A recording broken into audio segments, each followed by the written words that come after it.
Hi, this is Dr. Nick. I'm the Incrementalist here with incremental insights for a better business, better health. This week I want to talk about the snake oil infodemic. We have just a incredible explosion of mis and disinformation. In fact, I ended up in a number of conversations fighting a rearguard action against a paper that was published essentially demonstrating once again that hydroxychloroquine will not treat successfully COVID-19, nor does it prevent COVID-19 or mitigate symptoms. And in fact, it comes with its own host of complicating issues, complicating factors, and is not something that people should take lightly. So this is very much like the vaccine challenge that we've had, increasingly people publishing information. And it's interesting to note that this is not new, and there are many parties that are involved in sort of publishing and using and abusing this data.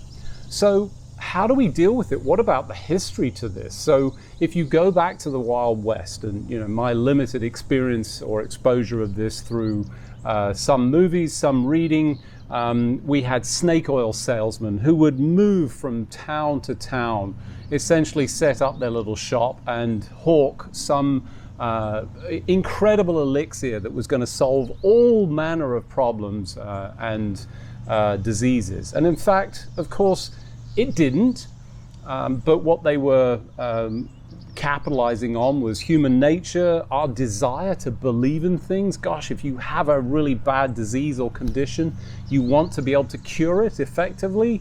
You're looking for that cure, especially if it's been incurable or hasn't been treatable, and somebody coming along and claiming that can be very compelling. So we've had this for a long time, but in those days, it was confined to the individual cities. Then, of course, we had newspapers. People created adverts. And if you weren't duped by one of these adverts as a kid where you sent off in the mail, sometimes it was free, but there was always some catch around it to get, instant muscles in the case of young boys. We would look at this incredible thing, and there was probably some device sometimes. Just over and over again, we see these instances. Now we're seeing it, but it's dressed up as science. And I can't tell you how frustrating it is to essentially go through the analysis, to read the papers and read them in detail. Do you look at the population that is being investigated? One of the things that keeps coming up on hydroxychloroquine is a study that was published by the CDC. So that must make it a valid study. Well, it was a valid study, but when you read the first paragraph, you discover that it was a very low number, and importantly, it was in monkeys. That doesn't necessarily translate. We have a slew of science that demonstrates that you can't necessarily take something that works in another animal model and translate it into humans. We use animal models because that's a potential way to expedite research. We can do things in animals that our ethics essentially say is okay because animals are not humans. I'll put that to one side for a second. Let's not deal with that and just accept that as the basis of much of this science. But we do this, and then it doesn't translate. Just look at pig hearts or animal replacement organs, proven to be just a disaster. They didn't work. There was a whole rejection. The rejection was a very, very challenging problem, caused all sorts of issues. We've seen it with vaccines. We've seen it where we test out a vaccine and the vaccine didn't work effectively, or in the case of some of the examples of these vaccines, our attenuation method, or the method in which we induce an antibody response in human beings, didn't work out well for a number of reasons. And every time we do that, we learn from it. But if you're not reading those articles in the way that they need to be read and understood, and they're being misused, then you're getting duped. You're part of that infodemic of snake oil junk. And it's extraordinary to me the number of people that sort of jump on this. That's not to say that there are things that are undiscovered. We've seen lots of instances in science where that's not the case, and the general consensus has shifted. We've seen that even in COVID-19, and the consensus shifts as people learn more and understand more and make decisions based on increasing amounts of evidence. But if you are not reading those articles with a critical eye, looking at the end, looking at the sensitivity and specificity, if there's one message in statistics, it's you can take numbers to essentially produce whatever result or supporting piece of data you want. That's the capacity of mathematics and statistics that allows you to manipulate that information. So how do you deal with this? Well, the challenge is, and the challenge for me is, I'm just one person. I'm fighting this rearguard battle, and I get tossed over these articles that people say, well, what about this? And the reality is that my challenge is, I can't answer each and every one of these. I just don't have the time. I have to focus on moving things forward. And in many instances, it's things that have been done by other people. So when it comes to you as the individual, or you as the group, when you look at data, you have to have a critical eye. You have to be able to accept that, this may be mis or disinformation. And that brings me to my final point. Who would be doing that? Well, in some instances, I think it's well-intentioned.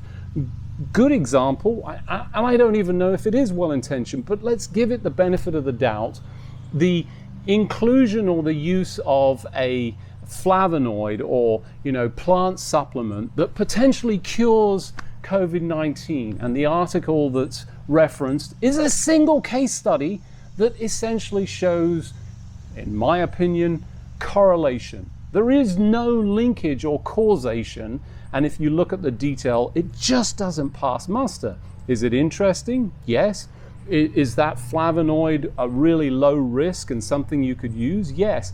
But the problem with perpetuating that, especially from a position of science, is that potentially comes as a solution for an individual that says, well, that's what I need. I don't need to wear a mask. I don't need to be physically distanced and confine myself if I have symptoms. I'm just going to take my flavonoid and I'm okay. And it's not.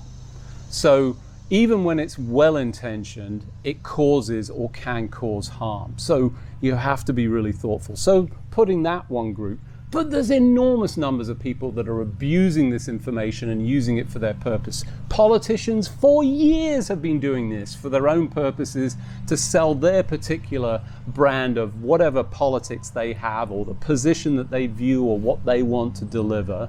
And then, more importantly, there are countries out there that wish us harm, are doing this on purpose to create fear, uncertainty, and doubt, and to cause absolute chaos in this country because they want us to fail.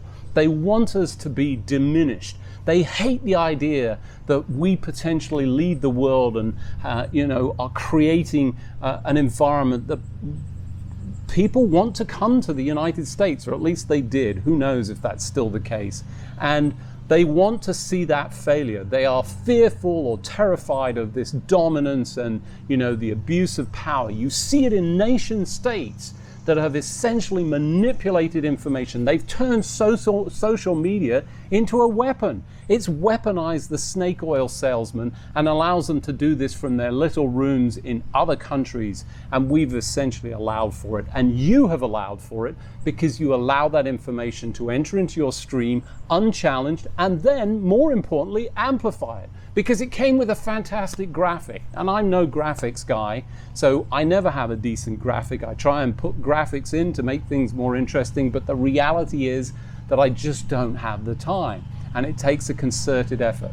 We've had a concerted effort with Shots Heard, the anti-vaccine group that is trying to address this whole vaccine movement that is extraordinarily well organized, with this small subset of people that believe, for whatever their reasons that they do, that vaccines are bad and it's all a big, awful conspiracy to cause disease or who knows what.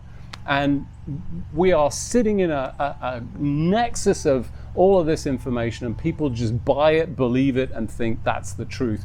It's not. And if you are not challenging it, then you are part of the problem, and you need to be able to do so. You may not like hearing this message, and for those of you that say, well, gosh, I can't be friends with Nick anymore because, wow, he has really strong opinions. Yes, I do, because I'm looking out for the betterment of our society, our world in general, and I'm constantly trying to learn and understand. And I accept I'm not correct all of the time, but I have a pretty good hit rate on some of these things. And when I'm wrong, I'll fess up. I think we all should. But that's not the point here. It is perpetuating these myths. I can't tell you the number of times I see the sort of retweet of something, you go, really? What on earth are you thinking, people?